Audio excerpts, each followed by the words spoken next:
Welcome. Well, thank you. Thanks for making time and thanks for your interest in education. It's an important topic and there's so many big topics going on in education right now. And we know that there's a lot that people have been paying a lot of attention to, particularly during the legislative session with regard to topics in education. And one area in particular where we've been getting a lot of questions and where we've provided testimony is on a bill that's been raised regarding teacher evaluation and the use of mastery test scores in teacher evaluation. And we have provided testimony but also continue to get questions about it, so I think that's probably a good place to start. One of the things that we think is really important about continuing to support the Performance Evaluation Advisory Committee that was created by statute as part of the Education Reform Package in 2012 is that that's a group that includes all of the most important educational stakeholders in Connecticut. So that group by statute includes both teacher unions, the AFT and the CEA, but also includes representatives of principals, superintendents, local boards of education, higher education, and the regional education service centers. So it's a broad stakeholder group. By statute, PEAK meets quarterly. Because of changes at the federal level with the reauthorization of ESSA, PEAK members have committed to meeting monthly. So PEAK has been meeting, and most recently at their meeting voted to delay the requirement to associate student test scores on the mastery tests with teacher and leader evaluation until the school year 17-18, but to continue to allow it permissively and in accordance with the guidelines provided by PEAK. We think this is really important and that Senate Bill 380 would actually shortcut all of those stakeholders that have been an important part of the voice around how we make sure that our teachers are supported to meet the needs of our students. So that would really ban that use, and we know that would be problematic for many of our districts, including New Haven, who voluntarily, the teachers in New Haven have voted twice to have an evaluation plan that includes the use of student test scores, including the state test scores. A number of our districts have decided to go in this direction. I myself, as a teacher, when I was a teacher, chose to incorporate mastery test scores in my portfolio of information about my effect on students. And we really think that that needs to be a continued option. And this particular bill would eliminate that option at the local level, taking the decision-making away from principals, teachers at the local level. So that's an issue that we're very concerned about right now, and we want to let PEAK do its work and look at all the components of the guidelines around educator evaluation and see what we might want to refine or adjust now that we're in our 4th year of implementation of that program. So that's an important issue. We also see it as a huge equity issue because we know that effective teachers are, research tells us that they're among the #1 school-related factor about whether or not students will be successful in school. We know that there are other critical factors as well that are school-related, but including curriculum and other kinds of supports like that. But we know that among the things that a school district can do and that schools can do, providing children with effective teachers is really one of the most important things. And we feel like we owe that to parents to continue to support that the plan at the state level supports measuring teacher effectiveness to include the effect on student growth. So that we see that as very important. Do you want me to pause there for questions? Or? Well, I think I want to ask a question now, Sure. before you go on, because this really has been interesting. Given all that you just said, where does this cacophony of opposition to this come from? Because we've heard it from the CEA, we've heard it from teachers, I've spoken to teachers, I've spoken to administrators, and there's a lot of disagreement with that. So given what you said, people were stakeholders, where does it come from? That's a great question, and we were interested in that as well. And as part of our required monitoring of our educator effectiveness plan, part of what we have to do under a responsibility to the federal government related to ESEA and our Title II funds is we have to monitor how we support educator effectiveness in Connecticut. So as part of our monitoring of that, we did surveys of administrators and teachers, and our data was very interesting on the survey. The majority of teachers supported allowing mastery test scores to be used in educator evaluation. So our data, which actually was done in a statistically defensible way in the sense that it was a stratified sample, indicates that teachers are divided on the degree to which they think it can be useful, but that they want the option. So I think some teachers want the option, some teachers would prefer it to be banned. The anxiety that would lead people to desire a ban, I think, is an interesting place for inquiry, because I don't really understand the anxiety component, but I am troubled by some of the testimony that was presented last week at the Ed Committee. There are people speaking for the ban that their rationale is that, well, if a teacher teaches kids who happen to be English learners, or happen to be students requiring special education, or who happen to be poor, or happen to be African American or Hispanic, they can't be expected to then demonstrate growth.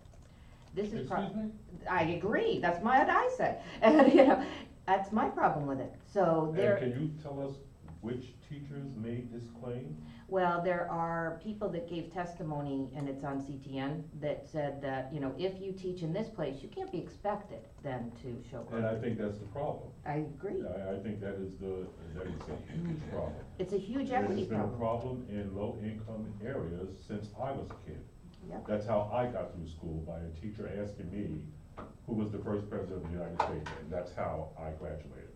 So teachers not being evaluated and not being, and not having some oversight is a real problem to make a statement like that. That if you're in a low income or African American neighborhood, that that The you shouldn't be, assumption that you we shouldn't have high Right, expectations, right? that's incredible. That's incredible. Okay, I'll leave that alone for a minute. 'Cause That's a huge concern to us as well. One of this whole area of work falls under an area under the Elementary and Secondary Education Act, which was reauthorized in December and signed into law by President Obama. And when it was originally put into law in 1965, upon reflection later, President Johnson said this was the piece of civil rights legislation of which he was the most proud. And this large federal law that gives the parameters for how we support our schools as states, how states are expected to support our schools, is an equity-driven law. So to hear some of the concern around, in this particular way, is really concerning from an equity lens. Because it really echoes, a lot of folks are saying, oh, it's good we're done with No Child Left Behind and all of that. However, to go back to 2002, that was the first time states were required to really look deeply about whether all kids were getting the education that we had promised them. So we have to not lose everything that was positive about that time of looking more deeply, and make sure we're still measuring our effect on all kids, and that all kids are getting a chance to succeed in our schools. Our system in Connecticut has been developed by this stakeholder group that includes teachers to be carefully constructed so that it's based on student growth, not on the status measure. So only for teachers who would eventually be required to associate their evaluation, or leaders for that matter, for their evaluation, with the state test scores, only 22.5%, which is a funny thing to have to explain over and over again how they got to 22.5%, but it's half of 45%. So 22.5% would be based on the state test scores, but based on growth on the state test scores. So it really only affects teachers where the student took the test last year. So that ends up being grades 4 through 8. And in grades 4 through 8, in English language arts and math, kids take state test scores that allow us to look at growth. I don't think it should be threatening to anyone that we should be concerned with whether or not the children learned this year, and whether or not they learned at an expected rate. And I think it's problematic when, in trying to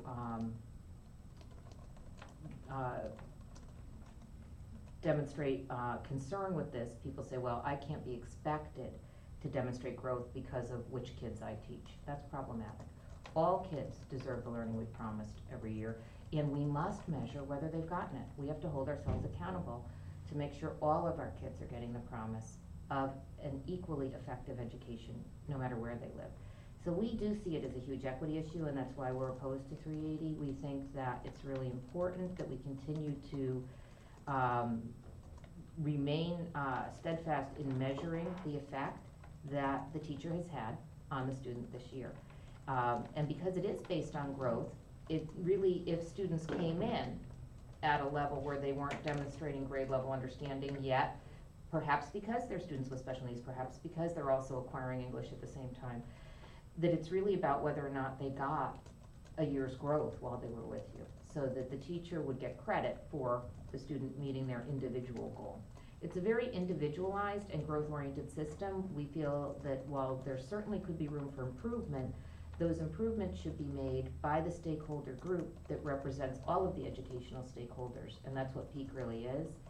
So we really think that 380 is not only unnecessary, that it could undermine and take us backwards in our ability to deliver on our equity mission. Could you clarify something? Now you said that it's local option to use mastery scores. What would happen in 17-18? It would be required. So Would be in required. 17-18, all school districts, and it's actually all LEAs, so it's also charter management organizations and school districts that are run by the regional educational service centers. So we have about 200 LEAs in Connecticut, and they submit their plans for educator evaluation for both teachers and administrators to the department to be reviewed every year.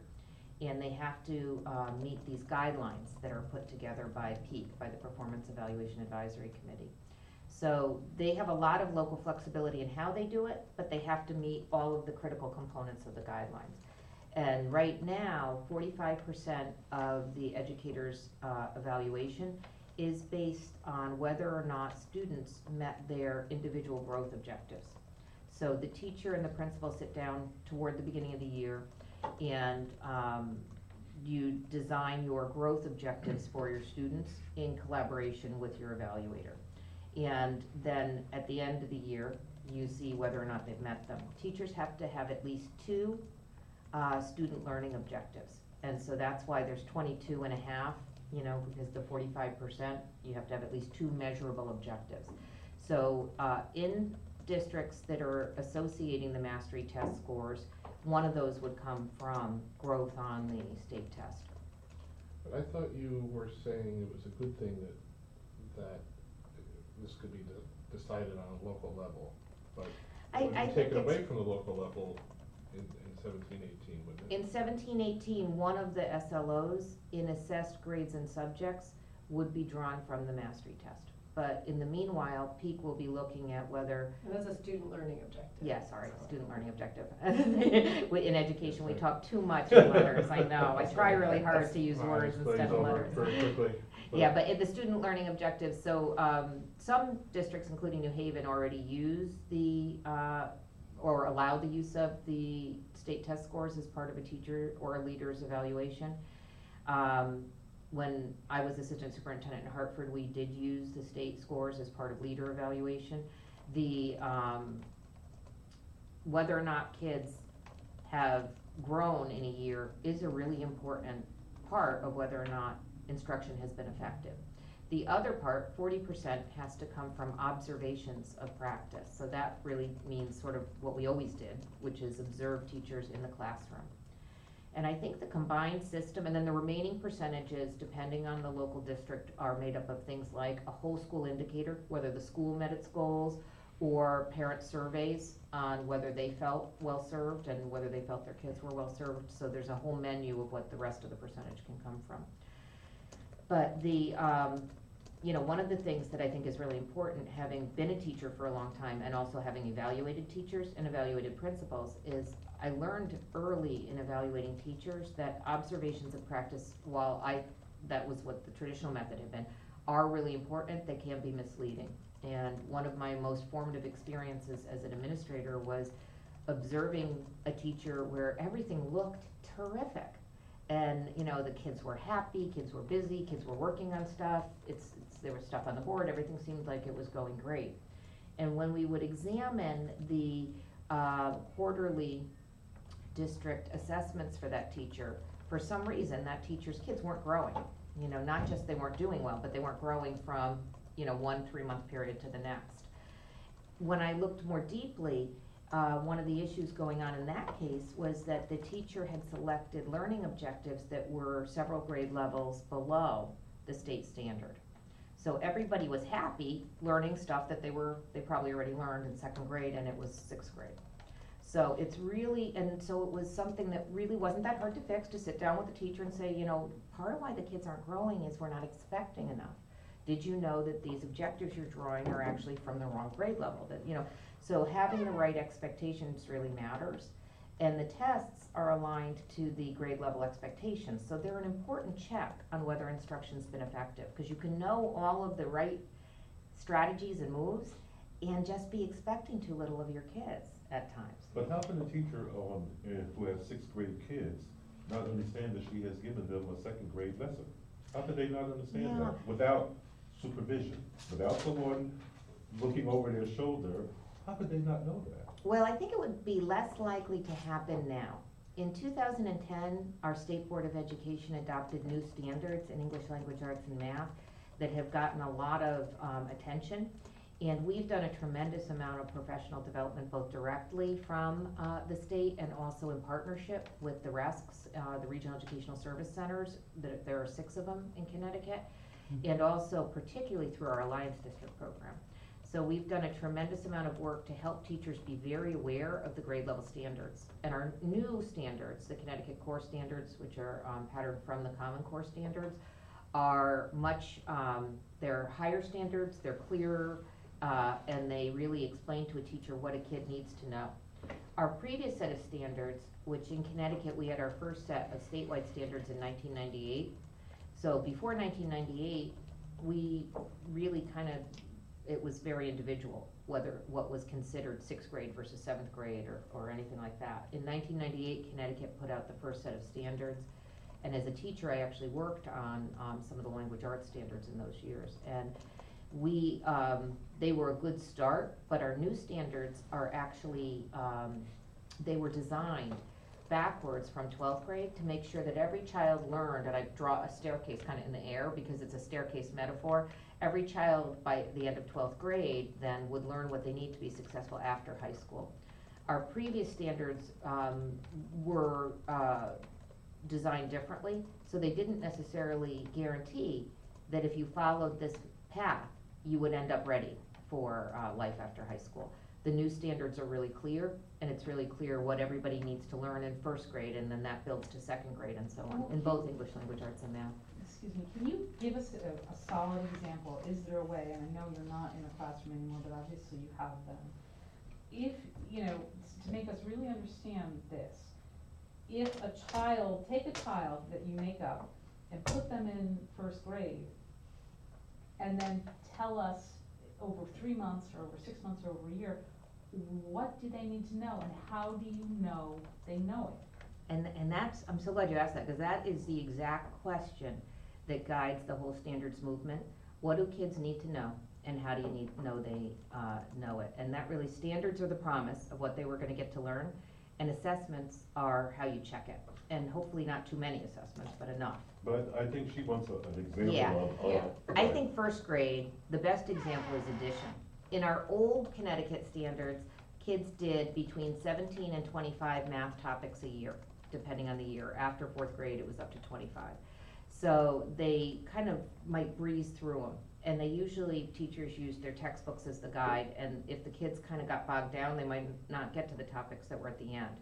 And certain topics like algebra and geometry, algebraic thinking and geometry were always at the end. So by the time kids got to the years they needed them, they hadn't had any exposure. This was a philosophy called spiraling, that if you touched on a lot of topics lightly every year, eventually kids would get it. But no single grade level had ownership for any of that material. So there was this idea, well, they didn't get it this year, they'll be fine next year. What tended to happen in Connecticut over a long time was the kids that got it the first time got bored, and they never got to the stuff at the end of the book usually. And the kids that didn't get it this year, didn't get it next year either, and then got to high school and didn't know fractions, couldn't do algebra, and, dropped out. And so now, first grade only has 3 topics. First grade is primarily concerned with addition and subtraction, and after they master the single numbers, they go to the double numbers, and then the 3, and so on. So that there's real sound mastery of number sense, of what we call this, they call it numeric and proportional reasoning, but it really means things like wholes and halves, the beginnings of fractions and things like, how do I know if something is more than 1 or less than 1? And subtraction, so they get into subtraction in first grade. So really first grade, and for, I'm looking around the room, I might be the oldest one here, but like for me, that's what first grade looked like, like it was addition and subtraction. You made sure you did it well before you moved on.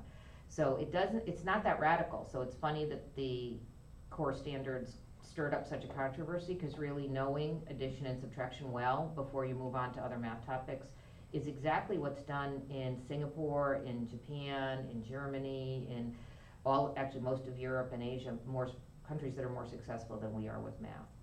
In English language arts, the biggest change was really making sure that kids had the foundational components of reading in first, second, and third grade. So while they still get to do a lot of stories and things like that, and for comprehension, and but to make sure that kids were actually learning what letters sound like, what letter combinations sound like, and then eventually how to read fluently with whole words, passages, and phrases. And our old Connecticut standards assumed that would come naturally and didn't pay specific attention to it. So we focused all on the comprehension of the stories without making sure the kids had the actual skills to read the stories themselves. And what tends to happen for teachers in that other model is when kids aren't learning the decoding and the phonemic awareness and the vocabulary and the pieces on their own, teachers would read it to them and give it to them. And I will admit I've done that myself, and it's well-meaning, because if you can tell the kid the story, then you can see if they comprehended it.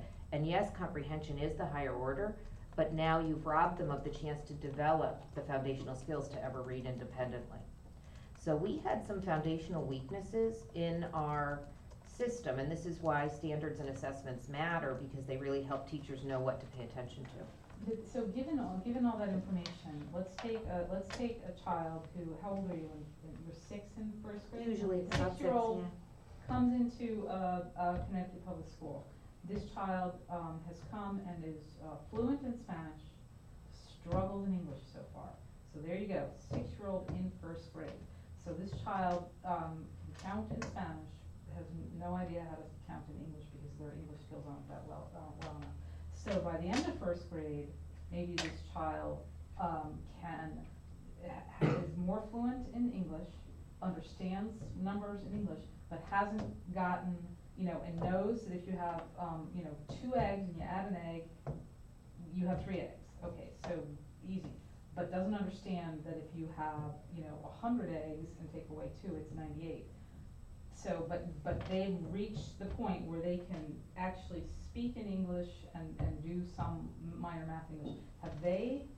Is that growth enough? How do you decide Right. that? Well, for a first grade teacher, they would decide with their evaluator what the measures would be, and they would be unique to each student. So if they had 28 students, they would say, well, I'm going to use our district literacy assessment for my literacy goal, and I'm going to look for this amount of growth for Dianna because she came in and she doesn't know English, so I'm not going to expect that she is necessarily completely fluent by the end of the year, but I'm going to expect that she's demonstrating this phonemic awareness, these pieces, and I know to expect that because I've gotten counseling from my EL tutor and things like that. So that's what we're going to expect from her. And then from Abby, who came in at grade level, we're going to expect that she moves to the next grade level, and we're going to be looking at it in these ways. Similarly in math, the districts have benchmark assessments in math.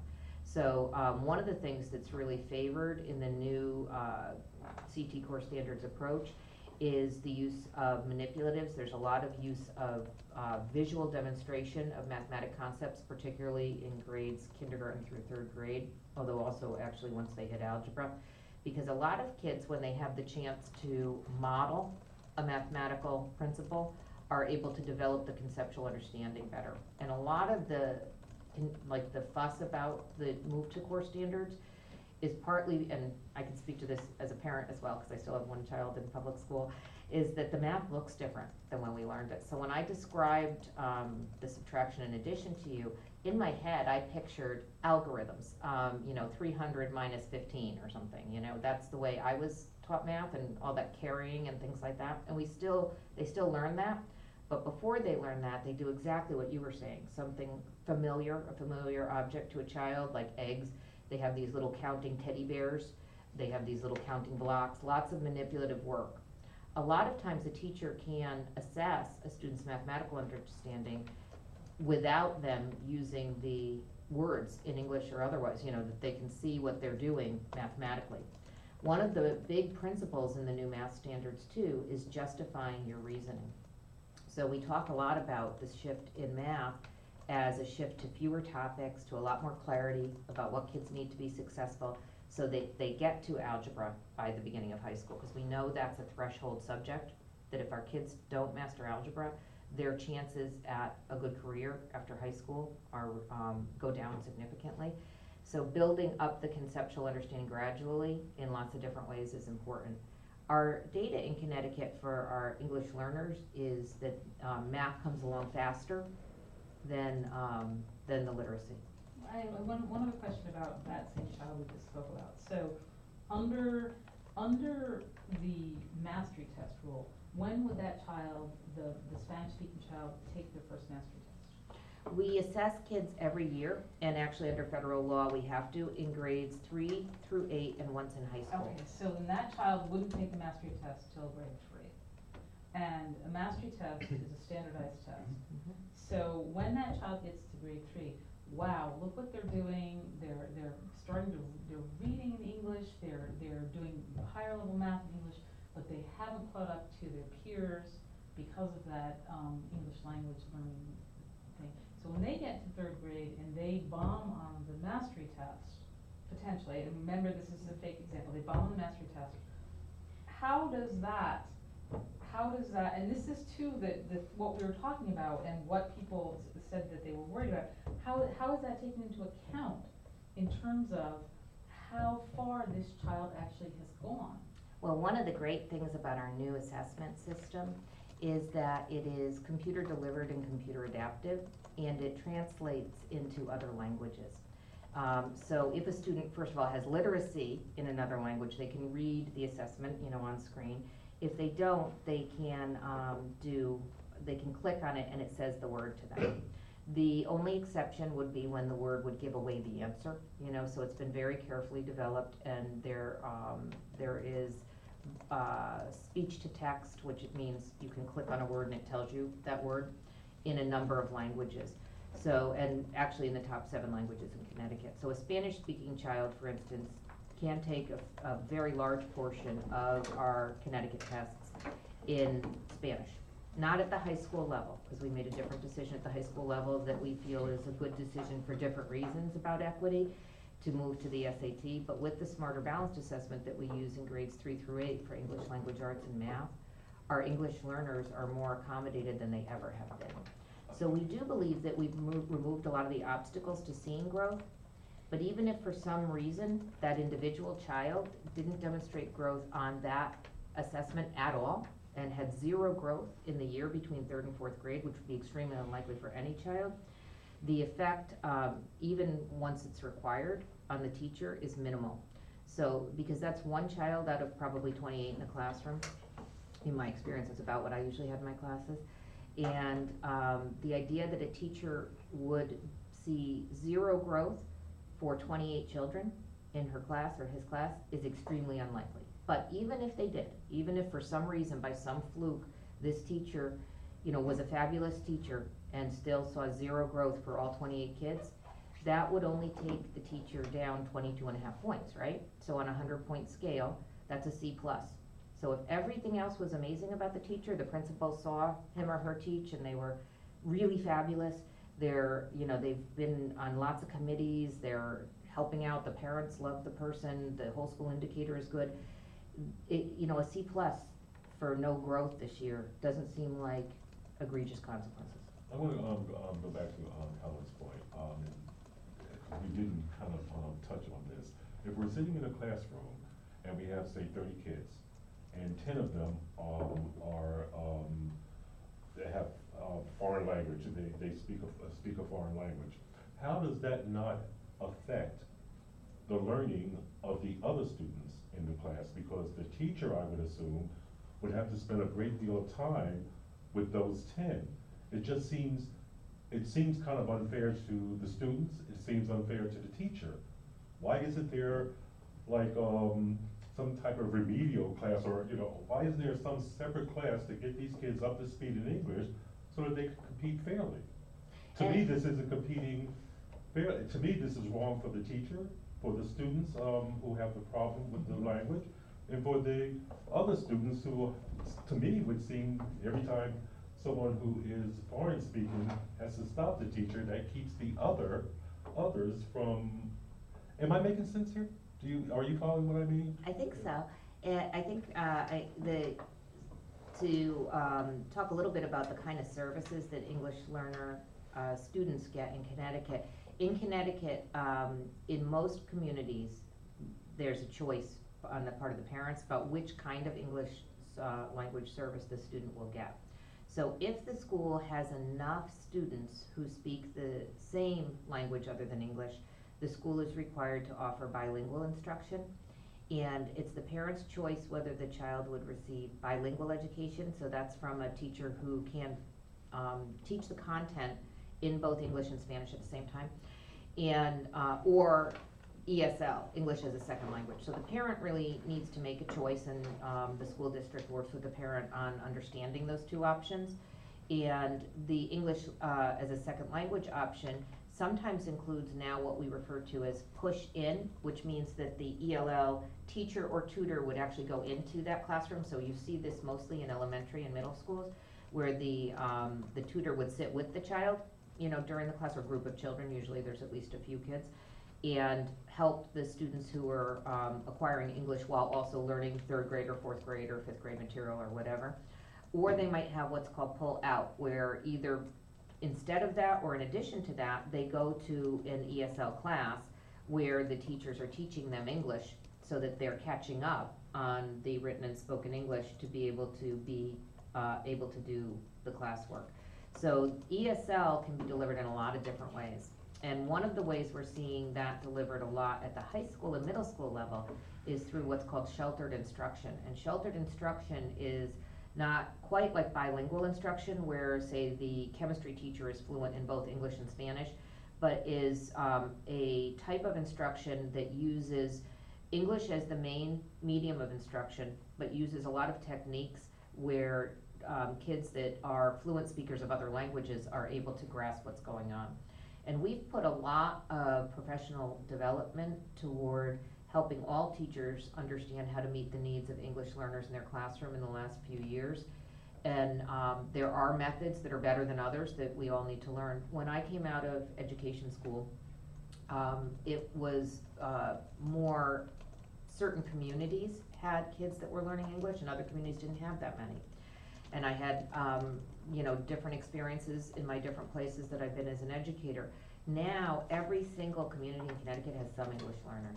And so all of our teachers need skills, because it can actually be in the low incidence communities where there's not enough kids of any one language to have bilingual education, where it's the biggest struggle, because maybe we have a whole bunch of kids that are English learners, but they speak all different languages. Sometimes also, for instance, when I was in Hartford, we had enough kids to need to offer bilingual instruction, but it was a language where there were no bilingual instructors. We had a lot of Karen speaking families from Burma, so we there are actually no certified Karen bilingual teachers in Connecticut. So you have to go with a different model, which often means a tutor that's in the class with the kids while they're learning the material and learning English at the same time. One criticism of these evaluations, the aspect that you hear a lot, you were talking about really sort of disheartening testimony from teachers who are afraid that, you know, they don't believe that their black and brown students can learn, and that's going to affect their evaluation. The SBAC being administered over the computer, one thing that's been brought up is this digital divide. Is the SBAC, fair to maybe students who don't have as much exposure to technology at home outside of school? Well, one of the things we did in the years leading up to the Smarter Balanced implementation, because we had about 5 years to prepare, is we did a lot of surveys of what devices kids had access to in various schools. Seeing about 3 years before the move to the online assessment, we began to see that there needed to be more resources available to make sure that kids had the technology, not only for doing the test, but as you point out, for their learning all the time. Because we need to prepare all of our kids for a 21st century work environment. And all of our kids are gonna, look, you know, I'm making the adjustment all the time these days to the digital environment with the phones and everything, and it's different. Like, your work has changed, right? And kids coming into your field are gonna have to know how to use all these devices and technology and things like that. And all of our work has changed. And so our kids need access not only to computers and tablets and things like that, but to other technology that's used in the work world as well. And New Haven's done a fabulous job with that. And so New Haven has a lot of access to all different kinds of workplace type technology for kids in different areas. One of the things that we saw, though, that was necessary was to make available funds for all districts to catch up. So we could tell from our surveys and from our readiness tools that there still was a gap in who had access to different kinds of technology. So the state made available over 20, I think it was 28 million the first year, was it 24? Yeah, we can get you the exact figure. It might have been 24 the first year and 10 the second year of it, to bring more devices into schools. And those were grants that LEAs could apply for and say how they wanted to do it and why. And we think this is really important, not only so that kids will be comfortable by the time they actually take the assessment in 3rd grade, but also for the rest of their lives. We think kids need equitable access to technology, that's not a divide that we can sustain in Connecticut and expect all of our kids to be ready for their careers after high school. So we hope to continue to support that as funds allow. One of the things that I've been really excited to see is, I think we all were anxious, and I'll include myself on the anxious side. So when teachers would say, how are 3rd graders gonna manage taking this test online? We did a survey in our field test year, which was a year where the school districts could choose to take the test a year early instead of our old Connecticut Mastery test. We made that available in 2014, and 90% of our school districts chose to. And if I was still in the district, I certainly would have selected to, because you want to see how it goes for your kids. And we chose to have the kids do a survey at the end of the test. And as it turned out, the kids were extremely comfortable taking the test online, and really across the board, particularly in 3rd and 4th grade, reported not only were they very comfortable and they liked it, but that they had already taken other assessments online at their school previously. So this is really kind of the state catching up to where schools have gone already, which is providing a lot more online for kids. The older the kids got, the more it looked like the adult concerns, but none of it ever matched the adult concerns about technology. And that was really eye-opening for me, at least. One of the things that I got to see in one of our Commissioners Network schools about a year ago, which was really exciting, was I got to see an early literacy program where the school district, which was Norwich, had used some of the additional funds made available by these grants, as well as their Commissioners Network grant and their Alliance District grant, to provide all of the kids in the early years with tablets in the classroom, like iPads, that kind of thing. And I was in a class that was actually a bilingual class, and so it was kids who are very young, who are learning what they're expected to learn in kindergarten, but also learning English at the same time. And they were doing what in our business we call word work, I'm sure in your business you have word work too, but it's different, you know, but with little kids, we call word work where they're actually, making words and trying out what the word sounds like. So they're taking a letter combination and another letter combination and making it into a word. When I was a literacy director, the way we did word work was by cutting out words like C-H-A-T, chat, you know, and that's a pretty hard one actually, because the C-H is one of the ones that's hard to master, so those consonant clusters. So when I used to watch this in classrooms, word work consisted of a lot of cutting, pasting, you know, by the time the kid got the thing pasted and then said it, you know, the whole exercise had taken probably 5 minutes. I watched these kids go with the tablet and in their ears with the earphones, so I asked to be able to hear it and took the earphones from one of the kids. At, chat, at, cat. In 5 minutes, the number of word combinations that a child can make and hear, and how quickly their language acquisition can happen, and how quickly they can catch up, it just made me more committed than ever that providing this kind of technology to the kids that need it the most is gotta be one of the things we devote ourselves to. It's really very incredible. So I think the digital divide, it remains, but we can't treat it as a static thing or as something we have no effect over. As educators, we can make choices, and I was so impressed with that superintendent with her choice of spending those resources in that way. The resources were available because we knew we were gonna make this assessment change, but she used it in a really smart way to make sure that kids got to learn the grade level information they needed, but also that they were catching up on their English learning at the same time. Can I ask you, and this is based on, you know, we do this a lot, and one of the things we have heard a lot about is diversity in the classroom among staff, teachers and administrators, and can you tell us what the state's, you know, were doing in that area and what you hope to do in terms of that in the future? Yeah, Helen, that's a really important area, and I'm glad you asked about it.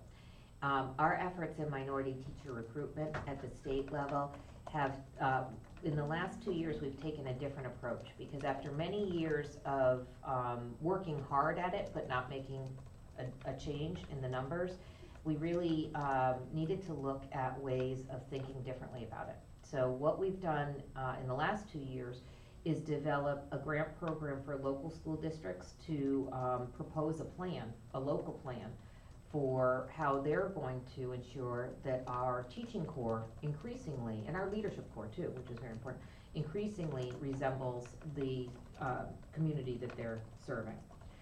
Having said that, a lot of times when we talk about minority teacher recruitment, we talk about minority teacher recruitment being really important in communities where a lot of African American and Hispanic kids live.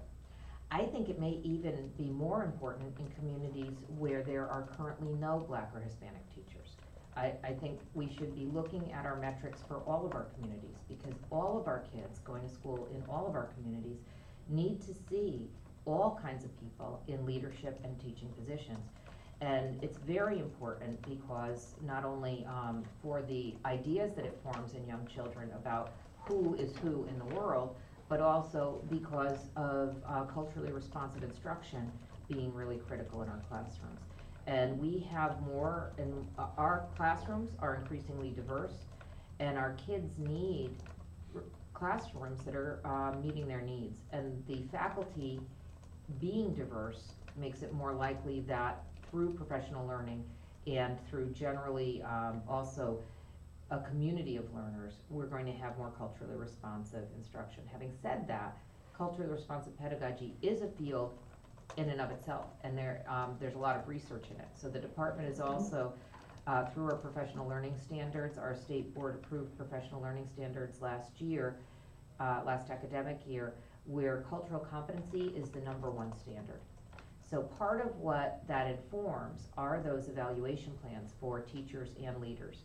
So part of what a teacher or leader is expected to learn and demonstrate is culturally relevant pedagogy, a culturally relevant approach to parent engagement, and an awareness of the kids that they're teaching or the building they're leading and the community. And this is a level of professional expertise that we need to expect of our educators, that we need to hold ourselves accountable for. But where Connecticut is really on the cutting edge in including that in our professional learning standards, and also therefore in the support and evaluation system, because we talk a lot about it as an evaluation system, but the evaluation is really one summative moment in the life of a teacher. Professional learning and supervision and support toward that is all year long. So it's really important that this is something we care a lot about. We are looking at how to best measure ourselves in our improvement in that for all of our school districts. And we're also working with our higher education partners to try to look at innovative ways. One of the things I'm really concerned about is our traditional education partners, and I have a lot of respect for all of our higher education institutions in Connecticut. We're really lucky. We have 23 teacher preparation institutions in Connecticut, and we have a really good history of preparing teachers well, and leaders. But right now, for instance, UConn, Eastern, Western, Central, and Southern, the number doesn't get to 6% in ed school. So if we aren't hitting 6% of our students, 6% of. 6%. oh, sorry, are teacher candidates. So if in minority teacher Okay. candidates, and right now we're defining minority teacher candidates as African American or Hispanic. So there's a lot of push that we're also very short on Asian candidates. We have a lot more Asian students in our schools, both South Asian and East Asian, and we have very, very few Asian teachers in Connecticut. Well, you said that you had been attempting to recruit minority teachers, but you weren't very successful at it, and you kind of changed the model. What was the problem with getting minority teachers here? I mean, what was the holdup? Well, that's a great question, and I wish there was one problem or challenge that I could cite, but what we learned, and partly by having the local districts do a planning year before they did their implementation year, and really studying, for instance, interviewing minority teachers that are in the district, what are the challenges, things like that. There are a number of challenges. One of the challenges is the number of, I mentioned the number of minority teacher candidates at the higher ed level, but that's almost too late to convince somebody to be a teacher by the time they go to college. Another problem we have is that African American and Hispanic students are not proportionally represented at the college level. So getting kids to have an education that allows them to have a successful college education is an important prerequisite. So it's related to the pre-K-12 preparation as well.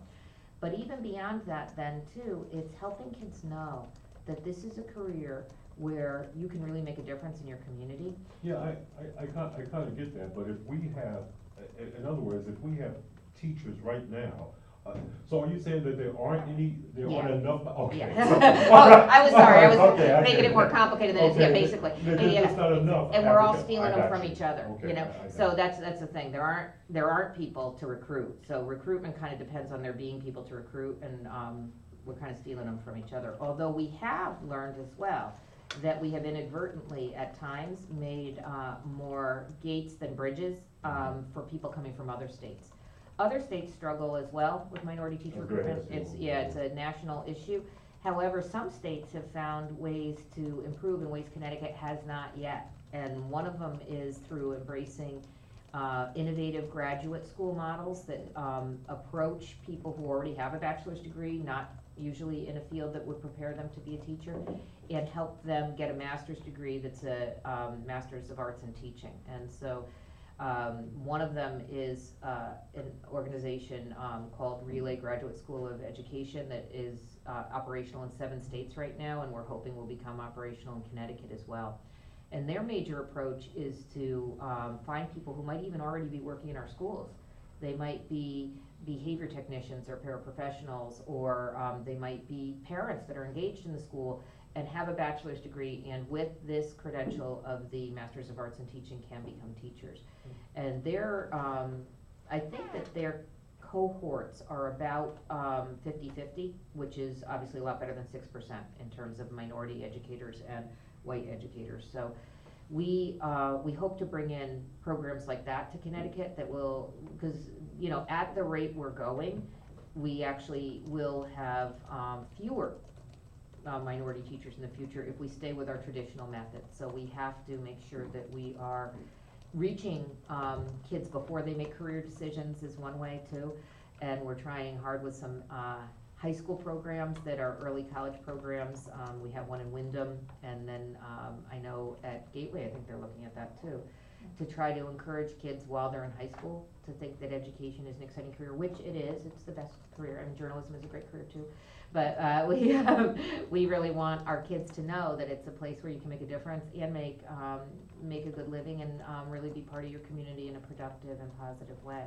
Is there any thought to giving, to grant programs or funding to any of this? Because I know I've spoken to people who are paraprofessionals, for instance, well, one or two, maybe, but not a lot of people, but one of the things that would keep them from finishing a bachelor's degree or getting a master's degree is the overwhelming cost of it. And that occurred to me when we were talking about, encouraging people to do things like that, to open up the pool. The expense is really high. Yes, yeah. I think the expense of going back to school and sometimes the difficulty of managing, having gone back to school while I was parenting, it's hard to go to school and take care of your family and all your other obligations.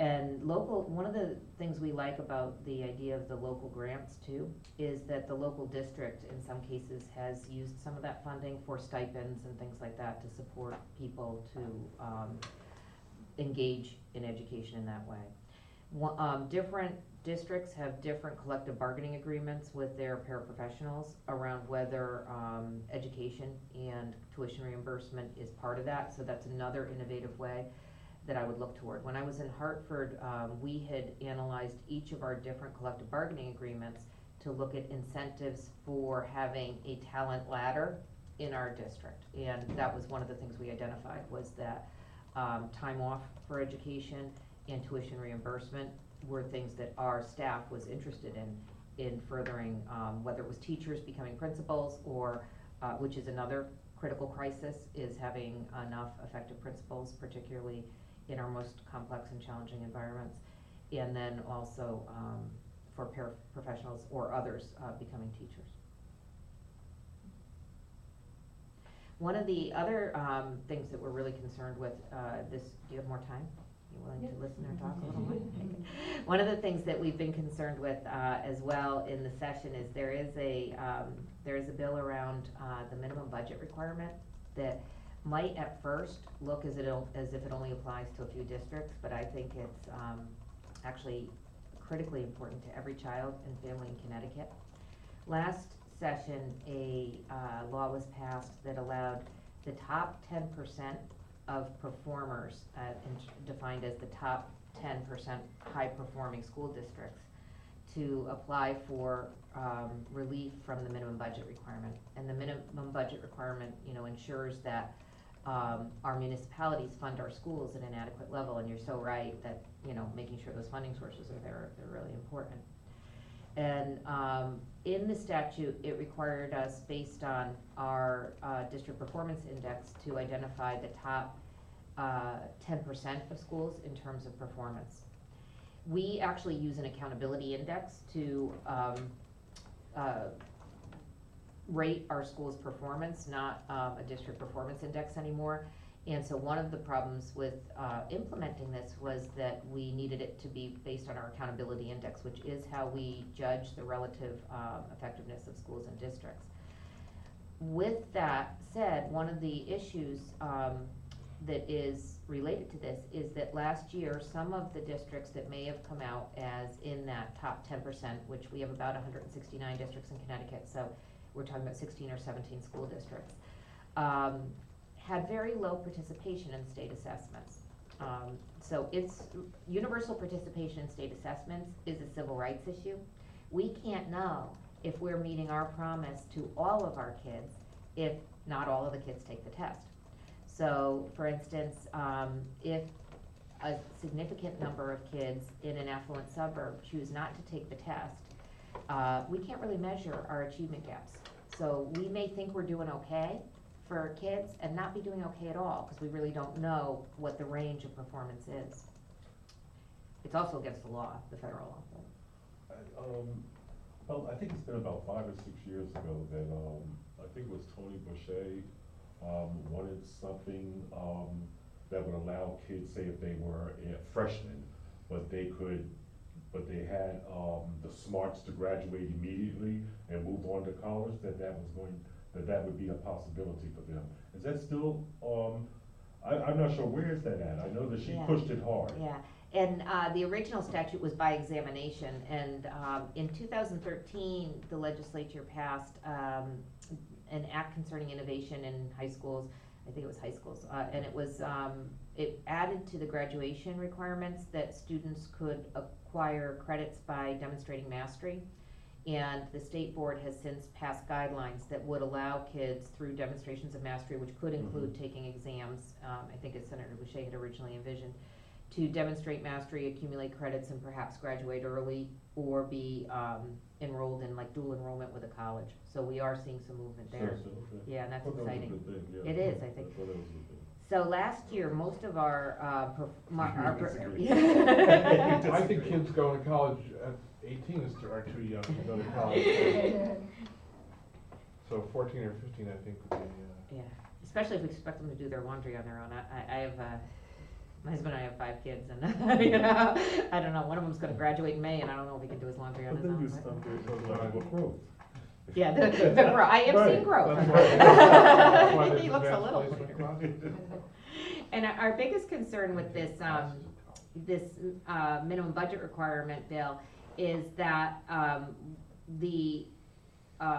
the current version prohibits the State Department of Education from including participation as a factor in creating the list of the top 10% performing districts.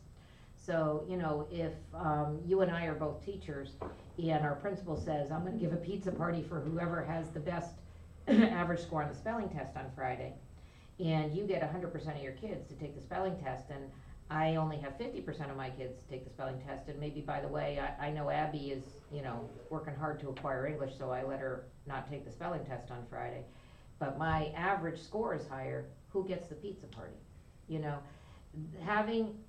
forcing us to prepare a list of our top 10% performers when we have school districts in that list who are not assessing all of their children in violation of federal law, I think puts the department in an extremely awkward place, but it also encourages people to selectively have kids participate. And that's a dynamic that I just find untenable in Connecticut. It's a matter of equity and civil rights, and it, you know, if people want to spend less on education in certain communities, that's a different thing, but the idea that the State Department would have to produce a list of top 10% performers where some of those districts did not universally assess their kids seems wrong. So just to be clear, in terms of the top 10% of performers and the minimum spending bill, what you're saying is that the top 10% are exempt from that? Right, Is- right. and Well, so- it passed last year. They would be provided relief. Relief. Yeah, So they relief, could, yeah. they could lower their Yeah, NPR. so they Right. increased by 1.7 or whatever. So what you're saying is that some districts may be artificially inflating their, We can't say.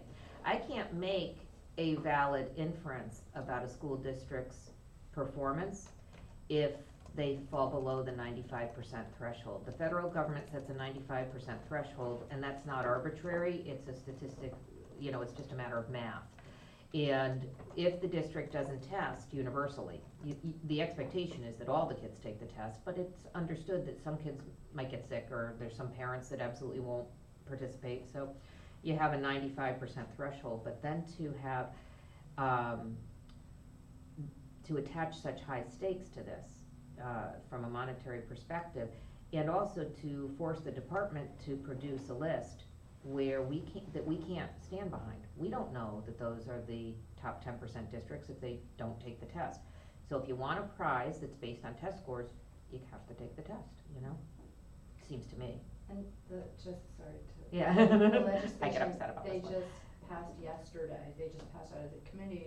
It doesn't only take participation rates out of the MBR component, but it prohibits the department from including participation at all in our accountability system. So when we do our school accountability and our district accountability, participation is a factor in that. And what they passed out yesterday goes beyond just the MBR, but it says that we as a department can't use and can't make that a consideration in our entire school and district accountability. And our accountability system, well developed in Connecticut, and we're really proud of it. We developed it over 2 years with a lot of stakeholder engagement, all of the different parents, teachers, superintendents, local leaders, and we're really proud of it. We received permission to use this accountability system that goes beyond just student test scores last summer from the federal government. And we have to have an accountability system that the federal government is comfortable with, and participation on the assessments is a requirement of federal law. So the current bill as written may put us in a position of being at odds with federal law. One of the things with how we use participation in the accountability system as a whole is the accountability index is made up, 70% of it roughly is on the state test as compared to 100% in the old system. Half of that is on growth from year to year. So half of the accountability index is how the kids did this year, half of the test score part, half of it is how much better they got since last year. So we're really proud of that. We also include things like access to arts programming, youth civic engagement, and fitness and wellness, which is all required data they have to submit to us anyway. So we're really excited about this, but we are also required to level our schools into 5 levels, with level 1 being like the highest. And then we also have to identify turnaround schools, which are roughly our lowest 5%, and then our focus schools, which is where a subgroup performance is very low. We choose to also have a program called Schools of Distinction, and that's where, we really want to shine a spotlight on something going really right. And for level 1 schools and schools of distinction, they can't be in there if they don't have the participation, because obviously we don't know if it's going right for everybody if not everybody's taking the assessment. So we do use it, and it would be problematic not to use it. You said that federal law requires 95% participation. What are the consequences of that law? Oh, that's a It's great not- question. That's a wonderful question. We've worked very closely with the federal government for about a year now to have a participation plan for Connecticut. Connecticut did pretty well last year on participation in the assessments. We hit our 95% statewide, and then in all of the subgroups, and subgroups refers to the federal designations for different student demographic groups. And so that might mean by ethnicity or race, or it might mean students receiving free or reduced lunch, or English language learners, or students getting special education. So we got 95% participation as a state in all groups, except we were really kind of just on the line with our students with disabilities. And we had a new test for our students who in the past would have taken what's called the skills checklist. And these are students, it's about 1% of our students, and it's students that are usually have significant disabilities that keep them from participating in the regular education program. So that test, those scores came in later, and I think once they came in, we were just about almost to 95%. So we did pretty well overall, but then once it was looked at the local level, we had some school districts that were below 70%, and in fact some of the school districts that would like MBR relief. So that was a real issue to the federal government. And so we worked hard to create a plan that the federal government could become comfortable with. And that plan included, we wanted an approach in the first year, since this was the first year of a lot of new tests for us last year in 2015. We wanted an approach that was more supportive and educationally oriented rather than punitive. So for the vast majority of our schools and districts that got the near universal participation, 95% or better, they got a letter of commendation from the department, because it's hard work to convince families that, that may be hearing otherwise that this is a good idea. and to administer a new test, so we really felt they deserved commendation. The next group, which is where like a school or a subgroup might have fallen below, they got a letter that reminded them of the requirement and some written materials on how to improve participation in their school or district. The next group got invited to some face-to-face training, as well as getting the written materials. And then the very tiny group of schools and districts where there was significant non-participation, they were required to come to the training. And we held the training, I think 2 weeks ago for that group, and had nearly 100% participation from the districts that needed to participate. So for violating federal laws, they were required to come to class? This year, yeah. And the letter for the two most, the two groups that had the most non-participation included a reminder that if a pattern of non-participation continued, they would lose their Title I, they might lose a portion of their Title I funds. Title I funds are federal funds that are allocated to serve students living in poverty, and all of our school districts get at least some Title I funds. And Title I funds, you know, people often like to say something's an unfunded mandate, but universal assessment is a pre-funded mandate. They've been giving us the money since 1965. They just wanted to make sure all kids got to learn since 2002.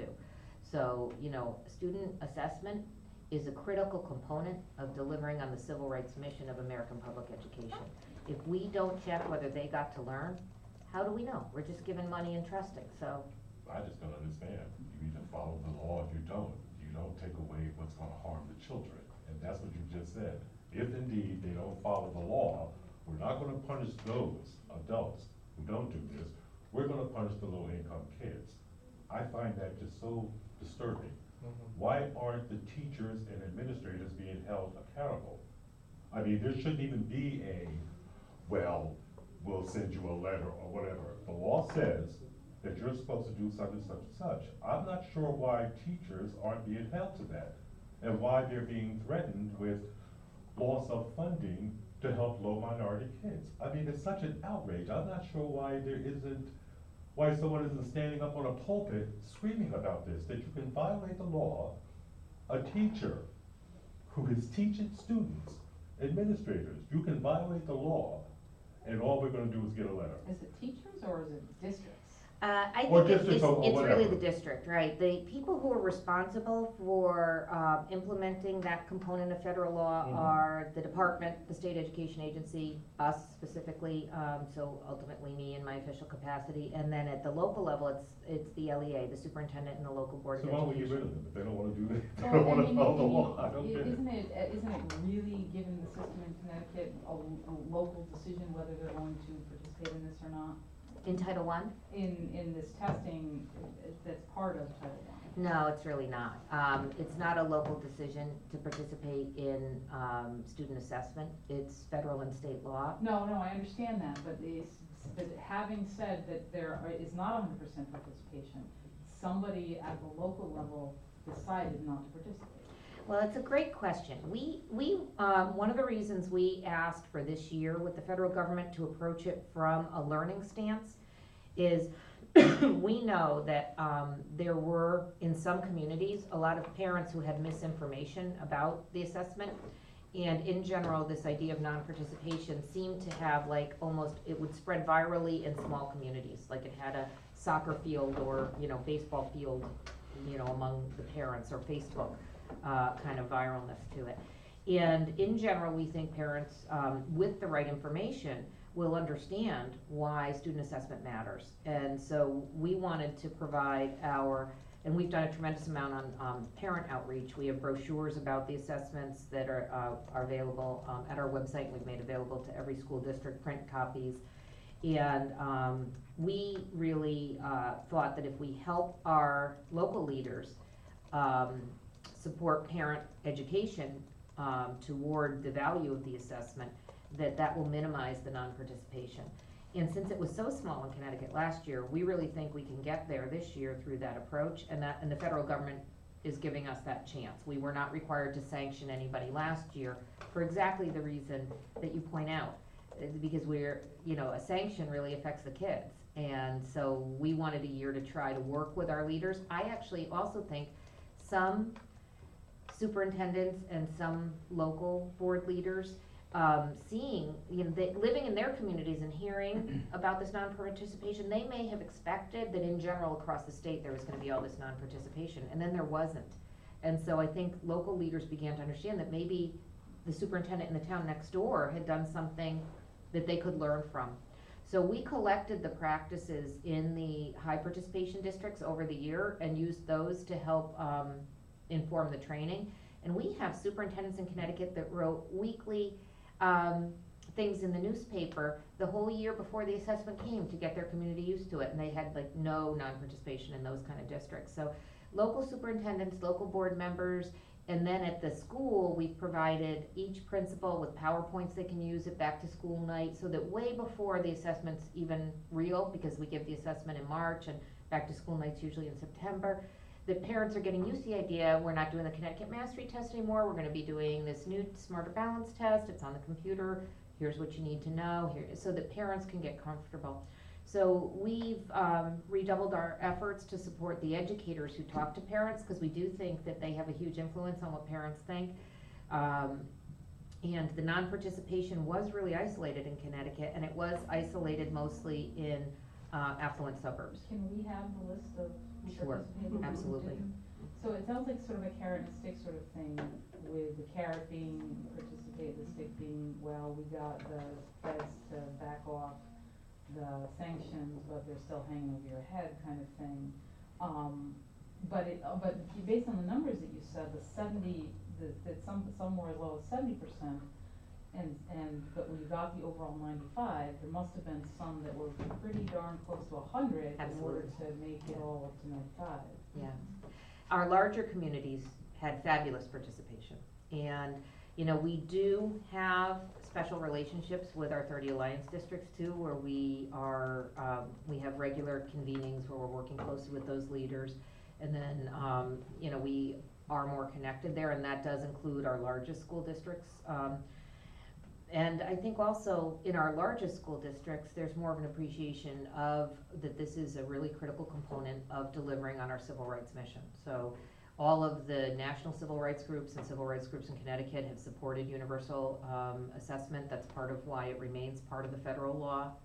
And I think sometimes people don't understand that because they're thinking, about their child. Well, maybe my child gets nervous for tests, and they heard something maybe at the soccer field, somebody's not making their child take the test. So it is true that the state cannot interfere with parental rights, but there's, always been, having been in schools a long time, there's always a lot of things kids would rather not do at school, and sometimes things parents think, their child shouldn't have to do, but it's part of the educational experience. And the value of knowing how every kid did this year is really worth what it takes to do universal assessment. And recently the governor announced a shortening of our assessment program that we're really excited about. We've made two big moves to shorten the amount of time the state assessment takes from kids' educational experience in the last year. And one is that last year we made a move from the Smarter Balanced at 11th grade to the SAT. And this was studied for a year by a group of stakeholders that was put together just to work on this, that involved teachers, parents, superintendents, board members, higher ed, and the department, and principals. And it was really a presentation from a group of kids that kind of, I think in the end, swung the movement. The governor had directed us to study this, and we were studying it the way educators usually do. We probably would have taken another year to study it. And then we had a presentation from a group of 12th graders where basically they said, we're not against tests, but if we have to take one more test in 11th grade, let's make it something we need anyway, something relevant to us. Kids will take it seriously if it's something they're going to use. And 83% of our kids were already taking the SAT, and I do worry about the 17% of the kids that weren't. I think that was a group of kids we weren't reaching yet. And a lot of our districts, Hartford and New Haven included, had moved toward providing school day SAT. So the move to state school day SAT we see as a huge equity move, because first of all, it saves kids and parents a lot of money.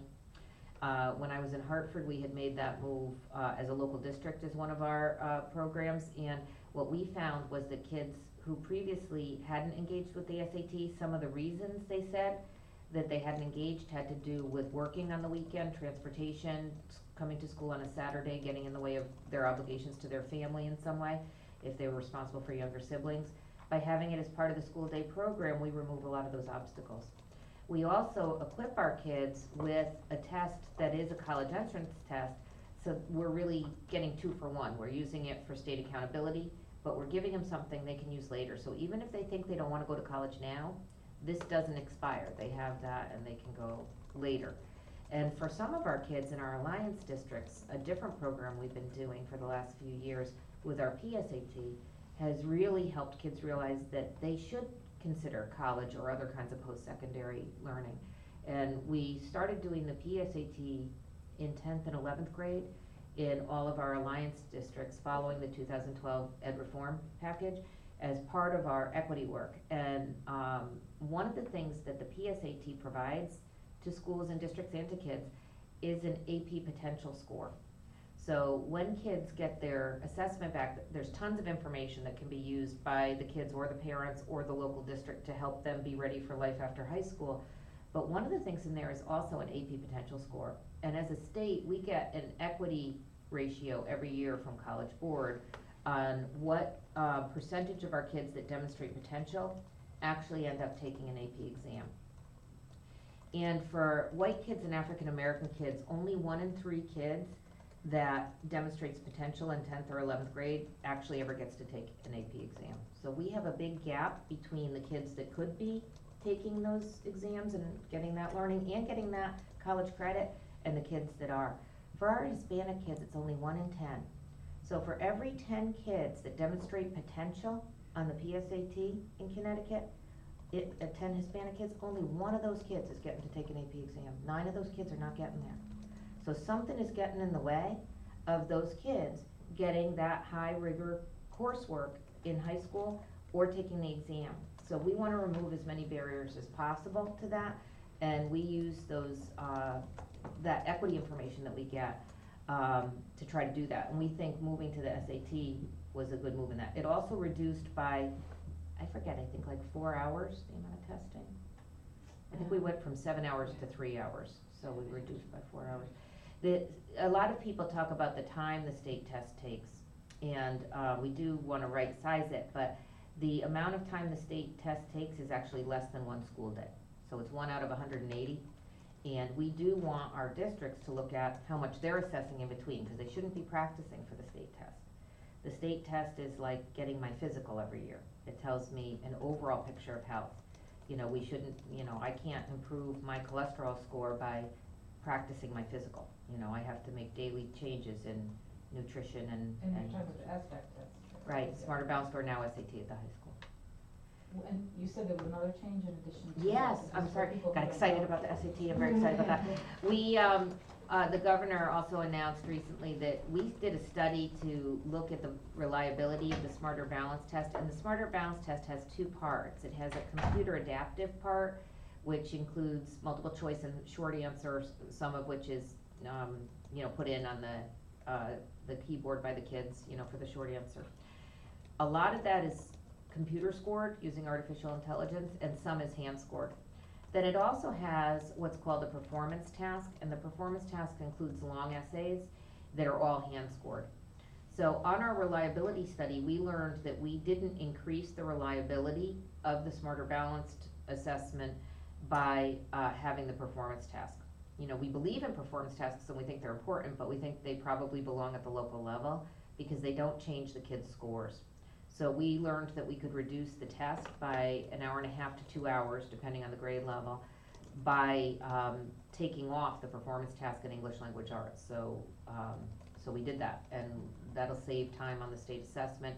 It'll get the results back faster, and we will be making a lot of support available at the local level for people that want to use the rubrics and things like that to do long write and to do portfolios at the local level. Because performance tasks are an important part of student assessment, but they're probably best done at the local level where the teacher can then talk with the student about their essay. cause on the essays that were included in Smarter Balance, the kids never got any feedback.